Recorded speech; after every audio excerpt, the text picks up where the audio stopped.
Hello दोस्तों, कैसे हैं आप सभी। आप लोगों का 5 जून को महात्मा ज्योतिराव फुले रोहिलखंड यूनिवर्सिटी में बीए 6 सेमेस्टर वाले बच्चों का सोशलॉजी का पेपर है। ये आपका सोशलॉजी का सेकंड पेपर है जिसका नेम है जेंडर एंड सोसाइटी। दोस्तों, ये क्लास आपके लिए बहुत महत्वपूर्ण है क्योंकि ये आपका प्रीवियस ईयर क्वेश्चन पेपर है और प्रीवियस ईयर से हमारे बहुत सारे क्वेश्चन रिपीट होते हैं, यहाँ तक कि उसके ऑप्शन भी चेंज नहीं किए जाते हैं। मुश्किल से ये आपकी 10 मिनट की क्लास होगी। इसका एक पार्ट मैंने पहले ही अपलोड कर दिया है, उसमें मैंने आपके 50 क्वेश्चन कराए थे। इसमें मैं आपके अगले 50 क्वेश्चन कराऊंगी। अगर आपने वो क्लास नहीं देखी है तो उसका लिंक मैं आपको इस वीडियो के डिस्क्रिप्शन बॉक्स में दे दूंगी या कमेंट बॉक्स में पिन कर दूंगी, तो वो ज़रूर देख लीजिएगा आप 50 क्वेश्चन। और ये आपके अगले 50 क्वेश्चन है। इसमें मैं आपको 51 से 100 तक के कराऊंगी। मुश्किल से आपके 10 मिनट में सारे क्वेश्चन हो जाएंगे। फिर भी अगर आपको लग रहा है टाइम वेस्ट हो रहा है तो आप थोड़ी स्पीड बढ़ा लीजिए, लेकिन ये सारे क्वेश्चन देख के ज़रूर जाइएगा क्योंकि ये मेरी गारंटी है कि इस पूरे वीडियो से, आपके दोनों वीडियो से आपके बहुत सारे क्वेश्चन आपको अपने पेपर में देखने को मिलेंगे।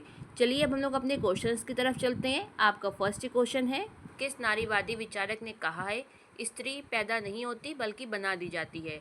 राइट आंसर है आपका ऑप्शन बी, सिमोन द बोवार। फिर आपका अगला क्वेश्चन है, एन ओकले किस सिद्धांत से संबंधित हैं। राइट आंसर है आपका ऑप्शन सी, नारीवादी सिद्धांत से। फिर आपका अगला क्वेश्चन है, नारीवाद की पहली लहर कब शुरू हुई थी। इसका राइट आंसर है आपका ऑप्शन सी, 19वीं शताब्दी। फिर आपका अगला क्वेश्चन है, हरविलास शारदा किससे संबंधित है। बताइए, सती प्रथा, विधवा पुनर्विवाह या बाल विवाह। राइट आंसर है आपका ऑप्शन सी, बाल विवाह निषेध अधिनियम। बहुत इंपॉर्टेंट क्वेश्चन, इस पर ध्यान दीजिएगा।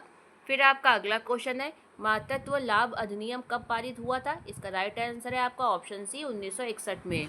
फिर आपका इसमें अगला क्वेश्चन है, जेंडर शिक्षा अंतराल का क्या अर्थ है। इसका राइट आंसर है आपका ऑप्शन सी, पुरुष और महिलाओं के बीच शिक्षा में असमानता। फिर आपका अगला क्वेश्चन है, भारत में महिलाओं की साक्षरता दर जो आपकी जनगणना 2011 में हुई थी उस समय कितनी थी। इसका राइट आंसर बताइए क्या होगा, ऑप्शन बी 65%। फिर आपका अगला क्वेश्चन है, वैश्विक स्तर पर मातृ मृत्यु का प्रमुख कारण क्या है। इसका राइट आंसर है आपका ऑप्शन डी, गर्भावस्था और प्रसव संबंधी जटिलताएं। फिर आपका इसमें अगला क्वेश्चन है, बेटी बचाओ बेटी पढ़ाओ योजना किसे बढ़ावा देती है। इसका राइट आंसर है आपका ऑप्शन बी, बालिका कल्याण और शिक्षा। फिर आपका अगला क्वेश्चन है, भारत में कानूनी रूप से मान्यता प्राप्त तृतीय लिंग से क्या तात्पर्य है। इसका राइट आंसर है आपका ऑप्शन डी, ट्रांसजेंडर। फिर आपका इसमें अगला क्वेश्चन है, 73वां संविधान संशोधन अधिनियम 1992 मुख्यतः किस संस्था को मजबूत करता है। इसका राइट आंसर है आपका ऑप्शन बी, पंचायती राज संस्थाओं को।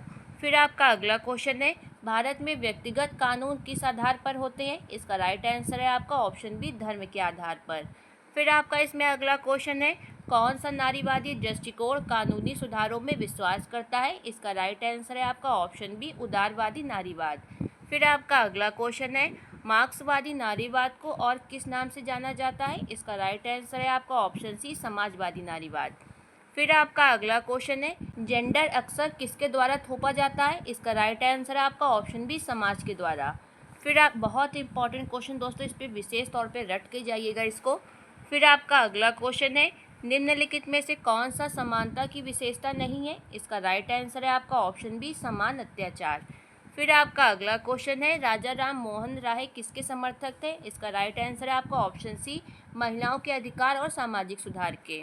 फिर आपका अगला क्वेश्चन है, विधवा पुनर्विवाह अधिनियम कब लागू किया गया था। ऑप्शन बी आपका 1856 में।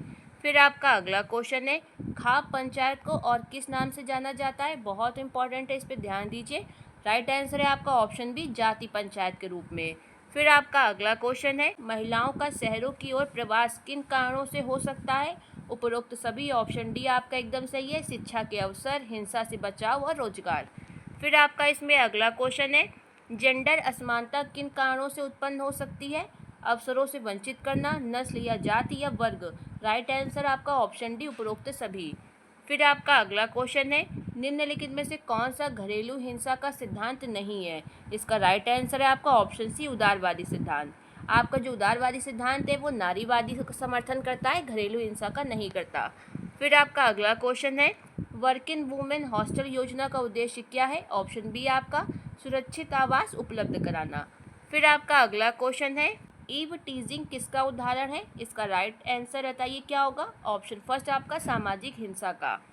फिर आपका अगला क्वेश्चन है, ऑनर किलिंग अक्सर किससे जुड़ी होती है? तो ऑप्शन फर्स्ट आपका अंतर्जातीय विवाह से। और इसके केस सबसे ज़्यादा भारत में किस क्षेत्र में देखे जाते हैं? तो उत्तरी क्षेत्र में।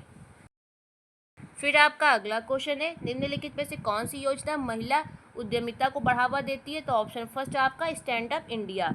जो आपका स्टैंड अप इंडिया योजना है ये मेनली महिलाओं के लिए और SC/ST के लिए है। फिर आपका अगला क्वेश्चन है, महिला सशक्तिकरण के लिए राष्ट्रीय नीति कब शुरू की गई थी? 1992, 2001, 2010 या 2015? राइट आंसर है आप ऑप्शन बी आपका 2001। फिर आपका अगला क्वेश्चन है, घरेलू हिंसा से संरक्षण अधिनियम 2005 आपका क्या सुनिश्चित करता है? तो ऑप्शन बी आपका नागरिक सुरक्षा उपाय। एक चीज़ इसमें और ध्यान दीजिए, ये भी आपसे पूछा जा सकता है कि घरेलू हिंसा जो आपका संरक्षण अधिनियम है वो कब पारित हुआ? तो आप कहेंगे 2005। फिर आपका इसमें अगला क्वेश्चन है, भारत का पहला नारीवादी पाठ किसने लिखा? राइट आंसर आपका ऑप्शन बी ताराबाई शिंदे ने। बहुत इंपॉर्टेंट क्वेश्चन, इस पर भी ध्यान दीजिए। फिर आपका अगला क्वेश्चन है, व्यवस्थित विवाह किस समाज में सामान्य था? इसका राइट आंसर है ऑप्शन फर्स्ट आपका मध्यकालीन समाज। फिर आपका इसमें अगला क्वेश्चन है, 74वां संविधान संशोधन महिलाओं के लिए सीटों का आरक्षण कहाँ प्रदान करता है? तो ऑप्शन बी आपका नगर पालिकाएँ। फिर आपका अगला क्वेश्चन है, जेंडर पक्षपात अक्सर किस स्तर पर कार्य करता है? इसका राइट आंसर है आपका ऑप्शन बी अचेतन स्तर पर। फिर आपका अगला क्वेश्चन है, प्रारंभिक बचपन में जेंडर पहचान को सबसे अधिक कौन प्रभावित करता है? तो ऑप्शन बी आपका परिवार। फिर आपका इसमें अगला क्वेश्चन है, कौन सा नारीवादी दृष्टिकोण पितृसत्ता को महिलाओं के उत्पीड़न का मूल कारण मानता है? इसका राइट आंसर है आपका ऑप्शन सी रेडिकल नारीवाद।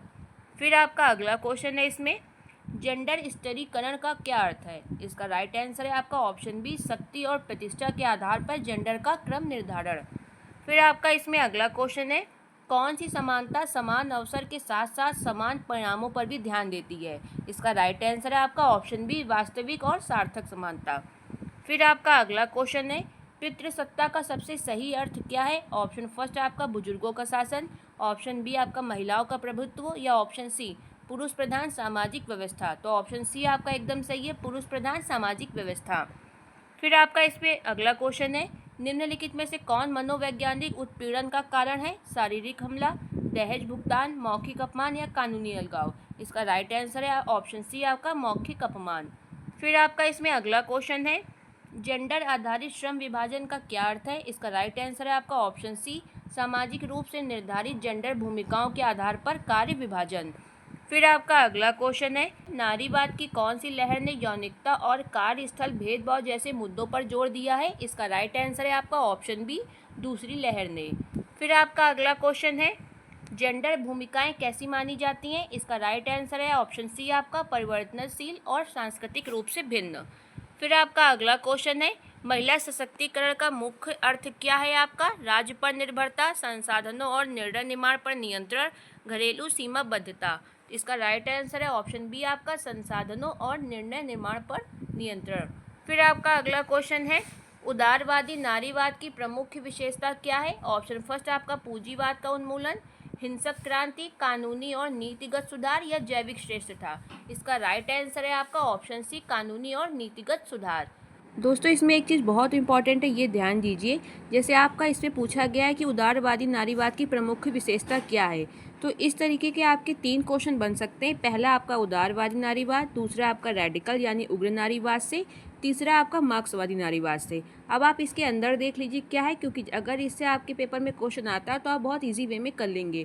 उदारवादी जो नारीवाद है वो ये चाह रहा था कि जो महिलाओं को अधिकार मिले वो आप शिक्षा और कानून के जरिए मिले, यानी कि वो चाह रहा था कि ऐसे कानून बनाए जाएं कि फिर धीमे धीमे उसमें परिवर्तन किया जाए, यानी महिलाओं को समान अधिकार तो मिले लेकिन वो कोई क्रांतिकारी परिवर्तन नहीं चाह रहा था, वो चाह रहा था सिर्फ शिक्षा और कानून के जरिए मिले। लेकिन उसके बाद आपका एक आया रेडिकल और उग्र नारीवाद।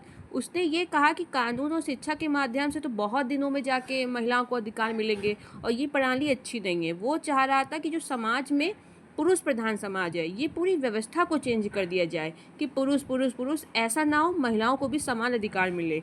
ये जो पितृसत्ता अपनी व्यवस्था है यही महिलाओं के उत्पीड़न का मूल कारण है। ये कौन मान रहा था? आपका रेडिकल नारीवाद। फिर आपकी इसमें एक तीसरी विचारधारा है, वो है मार्क्सवादी नारीवाद। इसका मतलब ये था कि जो नारियों के साथ असमानता है उसका मुख्य कारण आपका क्या है, पूंजीवाद और निजी संपत्ति। इसका मानना ये था कि अगर जैसे पिता की तरफ से भी सारी संपत्ति किसको दी जाती है, अपने बेटों को, और अगर ससुराल में देखा जाए तो वहाँ पे भी उसके आदमी को संपत्ति दी जाती है। महिलाओं का निजी संपत्ति पे कोई अधिकार नहीं होता।